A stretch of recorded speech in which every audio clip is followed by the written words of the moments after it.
ቱፓክ አሙር ሻኩር የስሙ ትርጉም አብረቅራቂ እባብ ማለት ሲሆን ይህም የስፔን ቅኝ ግዛት የተቃወመውን የመጨረሻውን የኢካን ንጉሠ ነገሥት በማክበር ነበር።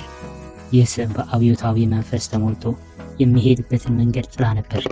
የሙዚቃው ጉዞ የጀመረው ለዲጂታል ስርዓተ መሬት ቀልደኛ እና ተደማጭነት ላለው የሂፕሆፕ ቡድን የመንገድ ተጫዋቾች እና ዳንሰኛ ነበር። ይህም ልምድ ኢንዱስትሪውን በራሱ እይታ እንዲመለከት አስችሎታል። እናም ብዙ ሳይቆይ ተሰጥኦን ሊይዝ አልቻለም። በ1991 እናም የተለቀቀው ቱፓካሊፕስ ኒው የተሰኘው የመጀመሪያው አልበም በፖሊስ ጭካኔና ድህነት እና ስርዓታዊ ዘረኝነት ላይ ጥሬ እና የማያሻማ አስተያየት ነበር። ውዝግብና ህጋዊ ጦርነቶችን አስነስቷል። ነገር ግን ቱፓክ ለተገለሉ ሰዎች ኃይለኛ ድምፅ እንዲሆን አድርጎታል። ተከትለው ለመጡት አልበሞች ስትሪክትሊ ፎር ማይ NIGGAZ ሚ አገኒስት ዘ ወርልድ የሚሉት አልበሞች በኮከብነት እንዲታይ አድርገውታል።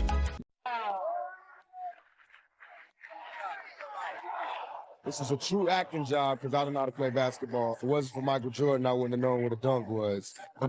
Each job I take, I feel like it's different than the last one. Each character is different than the last one. Each movie is different than the last one. There's no comparison. It gives me a certain amount of freedom in my music and just in general as a young black male to have, the opportunity to do movies where I can get money. ሆኖም የቱፓክ ህይወት በህጋዊ ችግር ውስጥ ተበላሽቷል። ጥቃትና ሁለት ከስራ ውጭ የሆኑ ፖሊሶችን መተኮስ ጨምሮ ብዙ ክሶች ገጥመውታል። በ1994 ቢቂ ላይ የቀረበው ክስና ፓፍ ዳዲ አሳዛኝ መዘዝ የሚያስከትለው ጠብ አነሳ።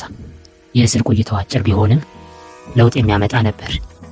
በብዙሃን መገናኛ ስሜት ቀስቃሽ እና ግላዊ ጥላቻ የተቀሰቀሰው ኢስት ኮስት እና ዌስት ኮስት የባህር ዳርቻ ፉክክር ከፍተኛ ትኩሳት ላይ ደርሷል። በዌስት ኮስት የባህር ዳርቻ ትዕይንት ውስጥ ማዕከላዊ ሰው የሆነው ቱፓክ ለግጭቱ የመብረቅ ዘንግ ሆነ። የእሱ የአደባባይ ንግግሮችና ዱካዎች ውጥረቶችን በማባባስ ተለዋዋጭ ድባብ ፈጠረ። ሴፕቴምበር 7 ቀን በ1996 በላስ ቬጋስ እስከ ሞት ድረስ የተከሰቱት ክስተቶች በሚስጥር ተሸፍነዋል። ሴፕቴምበር 7 በ1996 የተፈጠረው ክስተት እንዲህ ነው። በላስ ቬጋስ የሚካሄደው ግጥሚያ ላይ ቱፓክና ሹክ ተገኝተው ነበር።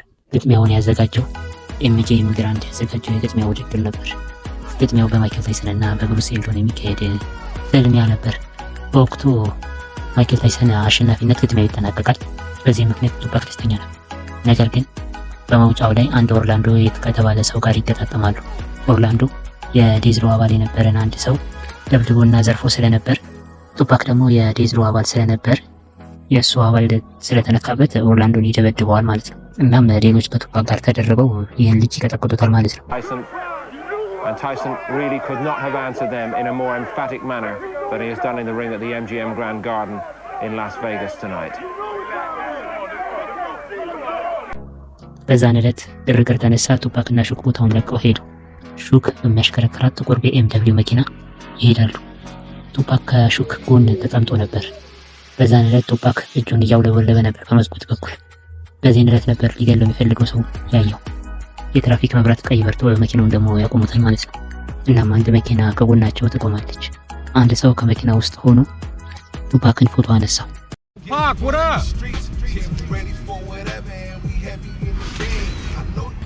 ይህ ሰው ከፓፓራዚዎች መካከል አንዱ ነው። ፓፓራዚዎች ትግኛ ጋንግ ቡድኖች ሲሆኑ በጣም የሚፈሩ የጋንግ ቡድኖች ናቸው።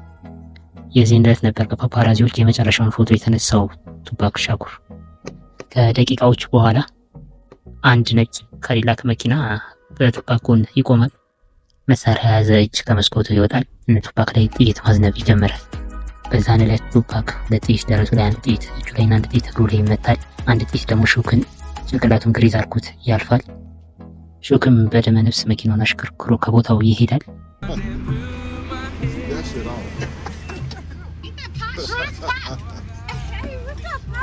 What's up, girl? Where y'all going? About to go to the club. Can me and my homegirl go too? Hell yeah. We're going to 662. Fall in. Follow us.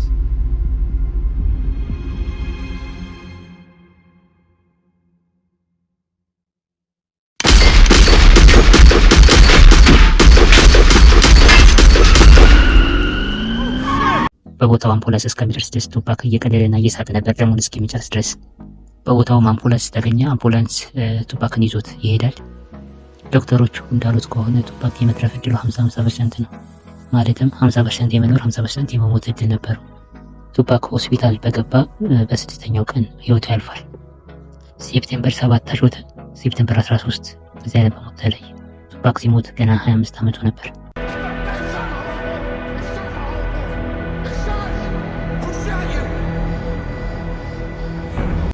የተኩስ እሩምታ የተመሰቃቀለ ውጤት እና ሴፕቴምበር 13 በ1996 የእሱ ሞት ዓለም ላይ አስደንጋጭ ማዕበልን ሰደደ። በግድያው ላይ የተደረገው ምርመራ ወጥነት የሌላቸው እና ያልተመለሱ ጥያቄዎች ሲስተጓጎሉ ዛሬም እየተሰራጨ ያሉ በርካታ የሴራ ጽንሰ ሀሳቦችን አስከትሏል። አጭር ህይወት ቢኖረውም የቱፓክ ውርስ ይጸናል።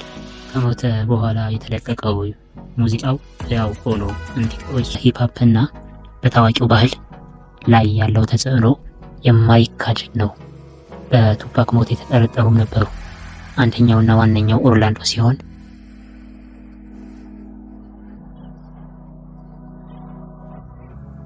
ሌሎቹ ደግሞ ቢጊ፣ ፒዲዲ፣ ስኑፕ ዶግ እና ሹክ ነበሩ። ኦርላንዶ የክሪፕስ ጋንግ ቡድን ሜምበር ሲሆን ለግሩፑ ሜምበሮች ቱፓክን የገደልኩት እኔ ነኝ ብሎ ጉሮን ሲነፋ ስለነበርና አጎቱ ኬፍዲ ቱፓክን ሹተው ብሎ መሳሪያ እንዳቀበለው ስላመነ ነው። ሌላኛው ደግሞ የኢስት ወገን የሆነው ቢጊ ቱፓክ ላይ የግድያ ሙከራ አድርጎበት ስለነበር በዛን ዕለት ቱፓክ በ5 ጥይት ነበር የተመታው። 2 ጥይት ጭንቅላቱን ነበር የተመታው። ቀኑ ስላልነበረ ግን የዛኔ አልሞተም ነበር። እናም ቱፓክ የሚያውቀው ቢጊ የግድያ ሙከራ እንዳደረገበት ነበር። ለዚህም ነው ቢጊ የቱፓክ ገዳይ ሊሆን ይችላል ተብሎ የሚጠረጠር የነበረው።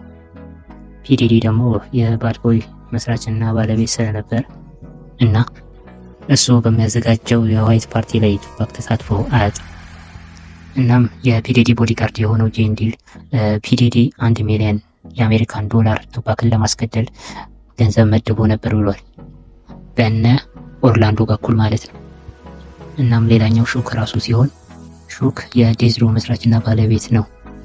ቱፓክ ደግሞ ከዴዝሮ መልቀቅ ይፈልጋል። የራሱን የሙዚቃ ኢንዱስትሪ መገንባት ይፈልጋል። ይህንን ሀሳቡን ደግሞ ሹክ አይወደውም።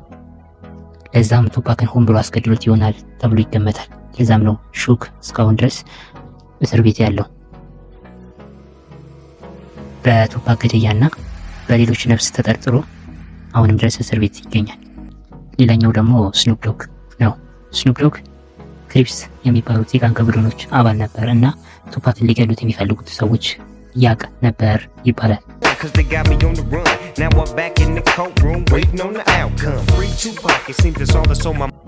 ነገር ግን ቱፓክን ማን እንደገደለው መናገር አልፈለገም። ምክንያቱም ለህይወቱ ሰግቶ ሊሆን ይችላል። የቱፓክ ወንድም የሆነው ያኪ ጋዳፊ ቱፓክ ላይ ተኩስ የከፈቱትን ሰዎች የመኪናቸውን ታርጋ ቁጥር አይቶ ስለነበር ይህንን ጉዳይ ለፖሊስ ሊናገር ሲል ቱፓክ ከሞተ ከ2 ወር በኋላ ያኪ ጋዳፊ በአሰቃቂ መልኩ በጥይት ደብድቦ ይገሉታል ማለት ነው። ይህ የቱፓክ ገዳይ ማን እንደሆነ እንዳይታወቅ የተደረገ ሴራ ነው። የዛን ዕለት ያኪ ገና 19 ዓመቱ ነበር። ቱፓክ ደግሞ 25 ዓመቱ። ከቱፓክ ጎን የማይለየው ያኪ ጋዳፊ በዛን ዕለት ተገደለ። የቱፓክን ገዳይ እያወቀ ማስፈራሪያ ይደርስበት ነበር ወይም ደግሞ ይገደል ነበር ልክ እንደ ያኪ ጋዳፊ። በአጭሩ በግድያው ላይ የተደረገው ምርመራ ወጥነት የሌላቸውና ያልተመለሱ ጥያቄዎች ሲስተጓጎሉ ዛሬም እየተሰራጩ ያሉ በርካታ ሴራ ጽንሰ ሀሳቦች It took a while, man, because you know, once you got that much love in the studio, hey, it take a while to get it down on wax. So me and her took a while. Faith, my homegirl. Tupac and Death Row Records CEO Suge Knight taunted Faith in front of MTV cameras. በጥሪ ስሜትና በማህበራዊ አስተያየት የተሞላው ግጥሙ አድማጮችን ማስተጋባቱን ቀጥሏል። ድምጽ ለሌላቸው ሰዎች ተናግሯል። ስልጣንን ተገዳደረ። እናም ተጋላጭነቱን ለመግለጽ ደፈረ። እሱ ውስብስብ ሰው ነበር። በአንጻሩ ተቃርኖ ነበር። ገጣሚና ዘራፊ፣ አብዮተኛው እና ኮከቡ ማን እንደ ቱፓክ ሻኩር የራፑ ንጉስ። ዩቲዩብን ሰብስክራይብ ያድርጉ። በያላችሁበት ሰላማችሁ ይብዛ። አመሰግናለሁ።